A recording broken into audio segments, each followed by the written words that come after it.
the pain I bear. No one knows what lies ahead. My fears and tears, who can I share? But I am not alone. Deep within my heart, I believe the miracles I seek are now within my reach. You have come to me. I will spread my wings and fly across the ocean. I see myself soaring high and higher.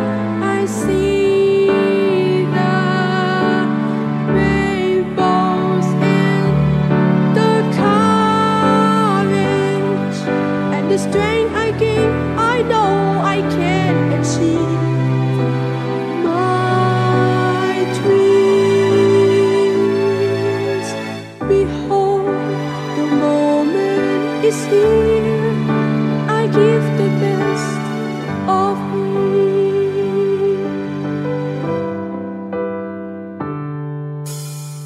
If we would just believe, faith in the things yet unseen.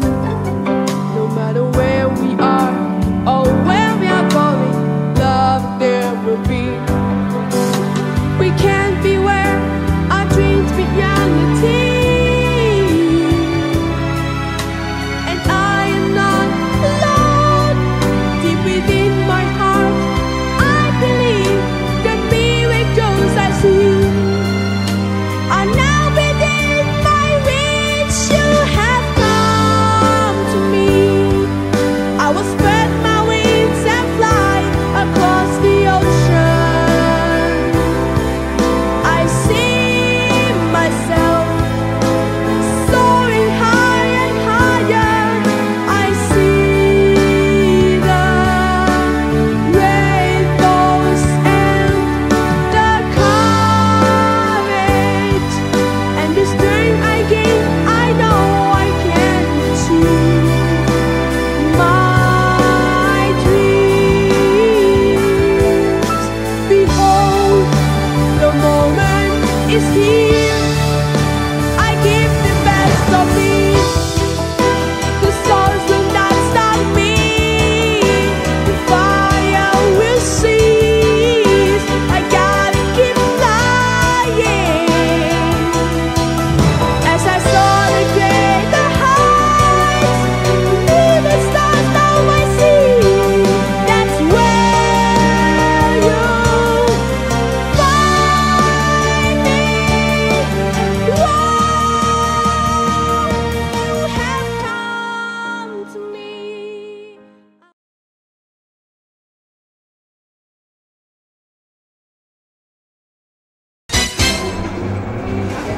Tak tahu autism apa. Penyakit ke apa? Masalah pembangunan development in the brain cell something affect the motor skill, gross motor skill, percakapan, all that lah. Tak tahu apa dia. This penyakit. Dia penyakit. Baru kali ini abang dengar. Tak pernah dengar. Ha. Dia berada di alam sendiri ya. Ayal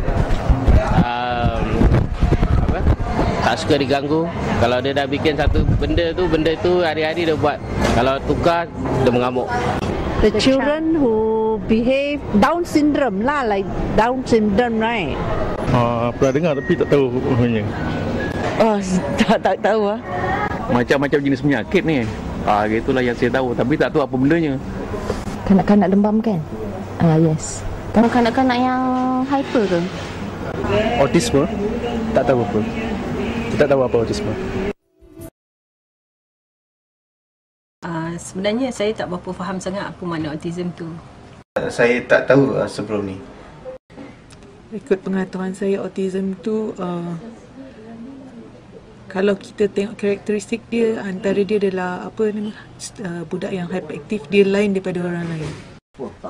Autism pada pengetahuan saya adalah satu condition ataupun keadaan mental yang biasanya berlaku pada kanak-kanak Autism, sepemahaman saya, autism ni ialah sindrom di mana pengidapnya tidak dapat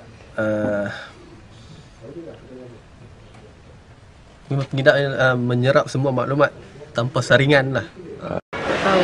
Tak tahu Tak tahu. Tak pernah dengar? Tak pernah dengar. Tak pernah dengar. Ini first time. Yes.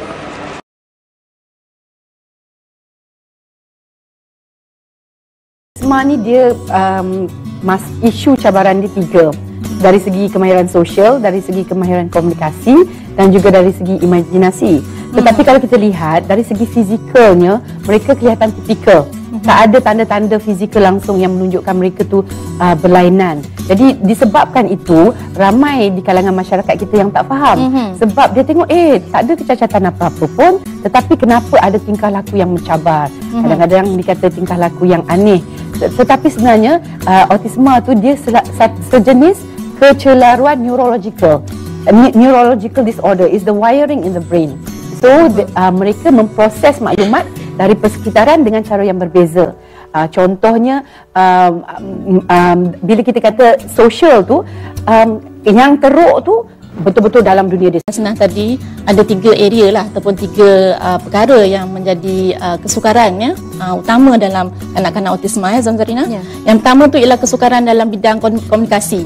Maknanya daripada kecil tu mungkin kita nampak dia lambat cakap ataupun dia tak ajuk balik apa ibu bapa cakap. Misalnya masa budak tu baby lagi kan, kita dokong dia kan, kita agah dia kan, kita sebut mama, kita tengok dia tak balas pun, dia tak ikut pun apa yang kita cakap. Dia tak berbunyi apa-apa. Dia tak bunyi apa-apa dan dia mungkin tak kisah pun, dia tak pandang pun muka kita, dia tak interested pun dengan mata kita. Dan dia mungkin pandang satu perkara je, misalnya dia suka dengan cahaya, jadi dia suka pandang cahaya je, lampu je, ataupun dia suka pandang benda yang berpusing, kipas misalnya kan.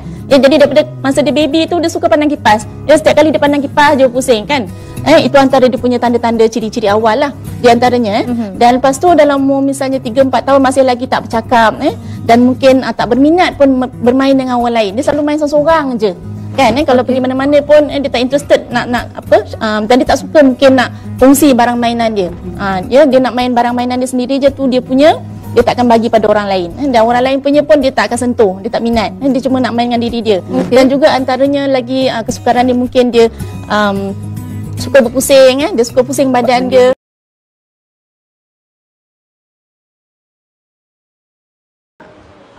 Anak akak tiga-tiganya istimewa. Kategori ketiganya severe, autisma severe. Maksudnya autisma yang agak kronik lah berbanding dengan macam MAN ataupun yang lain-lain kan.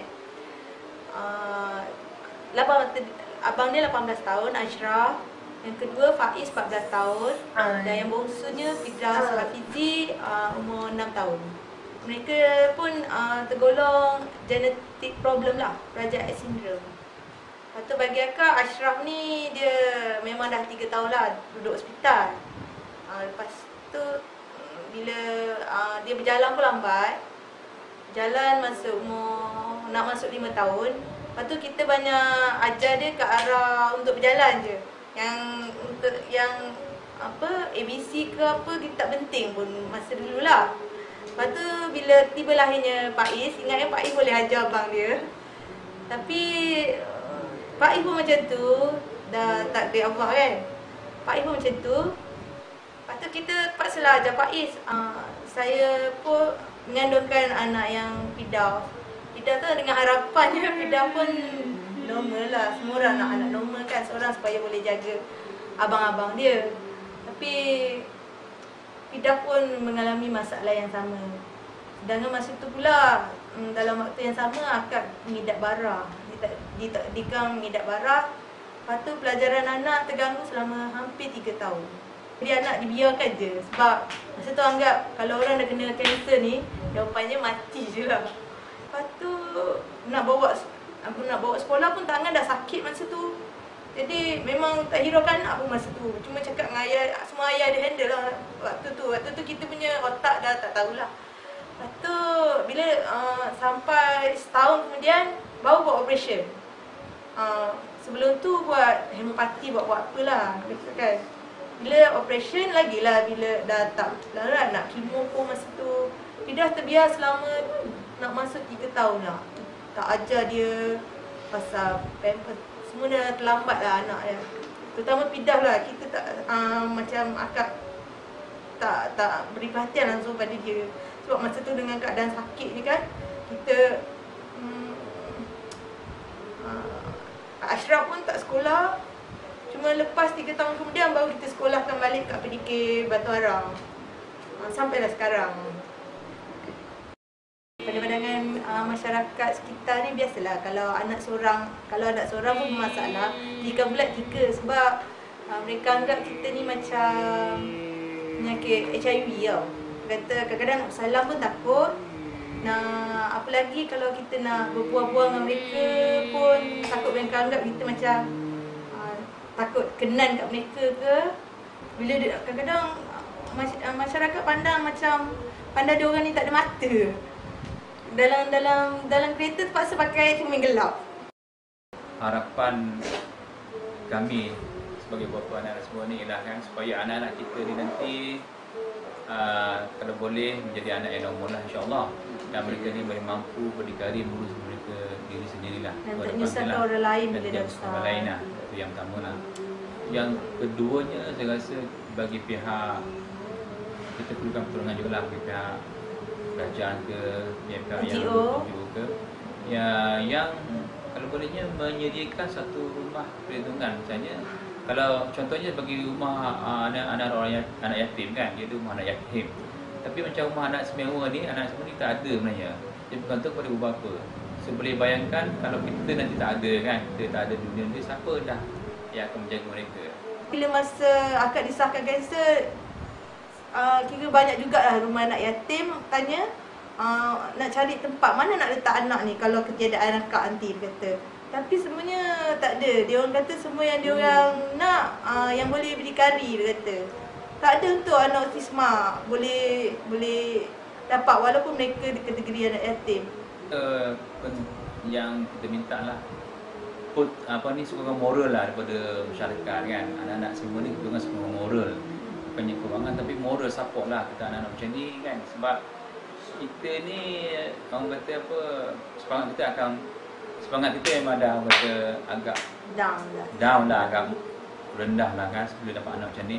So bila dapat sokongan moral daripada orang ramai, kata mungkin kita menjadi semangat bagi kita untuk menjaga mereka ni dengan lebih orang kata bertanggungjawab lagi lah, saya rasa lebih pentingnya. Saya rasa harapan saya mungkin juga, saya rasa kita ada satu macam zakat kan, boleh mohon dari mereka untuk macam mana kita gunakan duit zakat tu untuk anak-anak semua ni kan. Sebab macam kami sendiri pun rasa nak hantar ke tempat-tempat swasta yang tak mampu. Rumah tu saya tak mampu. Sampai 2,900 sebulan. Jadi kenapa tidak ada satu pihak macam zakat mengkaji balik, mungkin ada mungkin termasuk asnaf nak semua ni, kita boleh mohon supaya boleh hantar anak-anak ni ke tempat yang tadi yang saya sebutkan tadi. Arif mula didiagnos mempunyai autism pada usia dalam 3 hingga 4 tahun. Waktu tu sebelum tu lagi memang dah nampak ciri-ciri lah.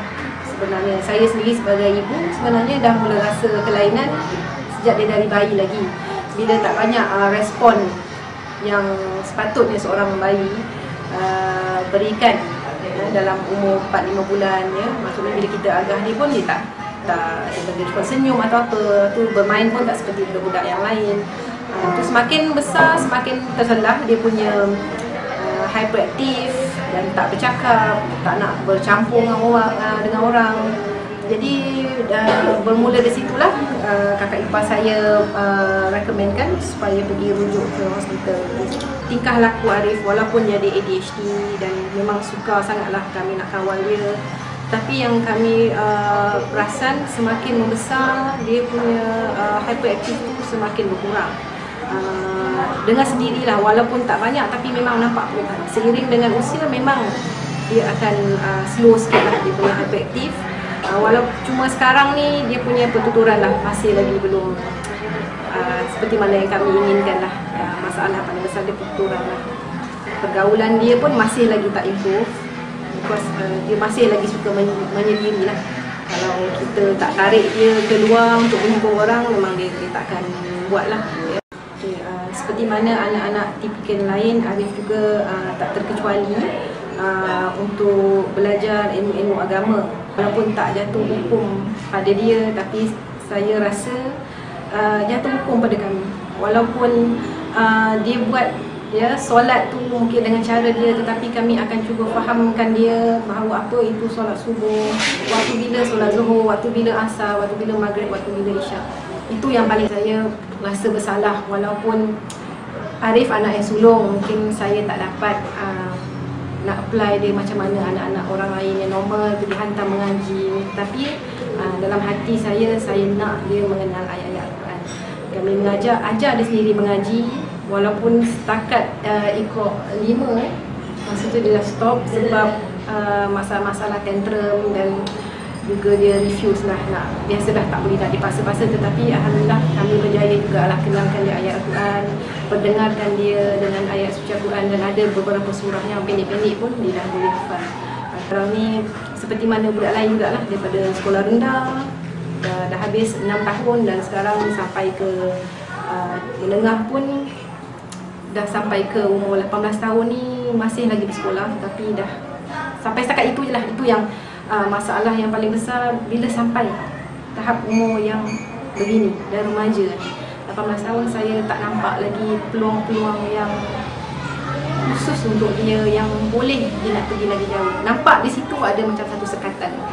Di awal dia sekolah rendah, semua berjalan secara smooth, secara lancar, tetapi bila sampai satu tahap umur dia dah menginjak ke dewasa 16-17 tahun, saya dah mula tersekat dekat situ. Sebabnya saya fikir bila dah 18 tahun ni mana nak hantar, lepas habis sekolah mana nak hantar. Pada peringkat awalnya memanglah dengan keadaan diri dia yang macam tu, dengan tingkah laku dia pelik tu, memang semua mata akan memandang yang ada pandangan yang jelik lah. Orang di sekeliling kita ni memang, jadi kita pun secara tak langsung berusaha lah tak nak menyuruh dia. Kalau boleh kami memang sentiasa bawa dia di luar, dan semakin setiap hari semakin lama semakin orang menerima dia dengan seadanya. Bila kami sendiri memberitahu yang Arif mempunyai autism, dan mereka pun Alhamdulillah lama-kelamaan mudah untuk menyesuaikan diri dan dapat menerima dan faham. Setiap kali bila dia buat pelakuan-pelakuan yang pelik tu, dia faham, tak apa, tak tahu dia ada autism, macam tu lah. Dan Alhamdulillah lah, jiran pun dapat membantu, dan kami pun sentiasa membagi penerangan kepada mereka autism ni macam mana, apa yang boleh, apa yang tak boleh pada diorang, apa yang sensitif. Jadi diorang semakin faham dan semakin banyak membantulah. Walaupun Arif memang tak boleh nak bersosial, tapi kadang tu jiran-jiran sendiri yang datang kepada dia, tolong dia, maksudnya macam berbual ataupun maksudnya mengajak dia bersama-sama dengan mereka lah. Tetapi bila di peringkat yang jauh sikit, maksud saya bila saya bawa di public tu yang masalah paling besar. Bila setiap kali dia buat tingkah laku yang agak tak sedap memandang lah. Jadi kadang-kadang tu rasa tak berdaya kita nak setiap kali orang malu kita nak cakap anak kita ni ada autism, minta maaf ni. Rasanya dah letih dengan ayat-ayat macam tu. Harapan saya sebagai ibu, juga suami saya ni sebagai bapa, nakkan Arif ni berjaya. Berjaya tak perlu berjaya pada pandangan mata orang, tapi cukup berjaya pada pandangan mata kami sendiri. Bila dia mampu untuk menguruskan diri dia sendiri tanpa perlukan bantuan sepenuhnya daripada orang, bagi saya itu dah satu kejayaan. Dan saya sangat-sangat berharap satu hari nanti Arif berupaya untuk bercampur gaul dengan masyarakat setempat, dan masyarakat pun akan terima dia seadanya dan memahami dia dan membantu dia untuk dia keluar dari dunia dia sendiri. Dan satu lagi yang sangat-sangat saya inginkan akan ada lepas ni, lebih banyak lagi peluang-peluang pendidikan untuk dia belajar, center-center yang menyediakan peluang-peluang khusus untuk anak-anak autisma ni sendiri, yang mana dia boleh menghabiskan masa dia di situ, mendapat ilmu yang berguna mungkin untuk dia bekerja satu hari nanti. Assalamualaikum warahmatullahi wabarakatuh. Anak akak Haziq berumur 19 tahun. Dia pada permulaannya dikategorikan sebagai severe non-verbal hyperactive autistic lah. Tapi kami mula intervensi awal dengan dia seawal umur 4 tahun. Alhamdulillah, he is manageable, functional in certain ways, in his own way lah, walaupun dia still non-verbal. Dia pernah bersekolah di NASOM selain kami buat early intervention home program di rumah lah. Pernah juga bersekolah di Impian sekejap, di Kiwanis Taman Tun. Bila dia umur 15 tu, kami just buat home program sajalah. Early intervention dia daripada umur 4 tahun lah, tapi taklah seintensif yang sepatutnya. So dari segi akademik dia tak adalah high functioning lah. So we target more on living skills for him to become independent lah. So far dari segi pengurusan diri, dia bolehlah mandi, settlekan diri dia semua. Kita tak payah bother lagi daripada hal tu lah. Macam mana? Okay. Haziq kita ajar supaya dia boleh urus diri dia dari segi makan minum dia, aktiviti harian dia. Memang Kak Siti ajar sekarang ni tolong hal-hal rumah, lepas makan, lepas pinggan semua. Kita ajar dia function macam tu lah. And now kita pun ajar dia some social skills, macam kalau nak keluar pergi beli barang, kita ajar dia benda-benda yang dia boleh pakai untuk future life dia lah. Masa dia kecil, this was 19 tahun yang lepas, awareness pasal autism tak tinggi lah, orang tak apa tahu kan, tak ada ilmu pun, kita pun tak apa nak bagi tahu orang sangat. Mungkin kita masih malu lagi masa tu. Orang memang kalau kita bawa keluar pun, perangai pelik dia tu lah, dia hyper, kadang-kadang dia tantrum. Kita pun tak berapa nak tahu sangat nak handle dia masa tu kan. So memang orang ingat anak kita tu pelik lah. And then ada yang tanya gila ke, ada juga, pernah juga orang tanya akak pasal perangai-perangai dia macam tu. Tapi at that point in time, sebab I ada 3 anak lelaki, beza umur 2 tahun antara dia orang bertiga. So kita still keluar as a family, kita buat macam biasa lah. Walaupun kadang-kadang kalau pergi kedai, dia pergi je meja orang lain, makan food orang lain kan. Jadi kita terpaksa, orang kata, penuhkan diri dengan ilmu so that kita kena tahu macam mana nak handle dia. Di mana senario 15 tahun dahulu lah kan. Jadi macam sekarang ni dengan adanya internetnya, dengan Facebooknya, jadi support system daripada community, daripada parents-parents yang sama tu lebih. Macam kami dulu terasa sangat dia punya struggle tu.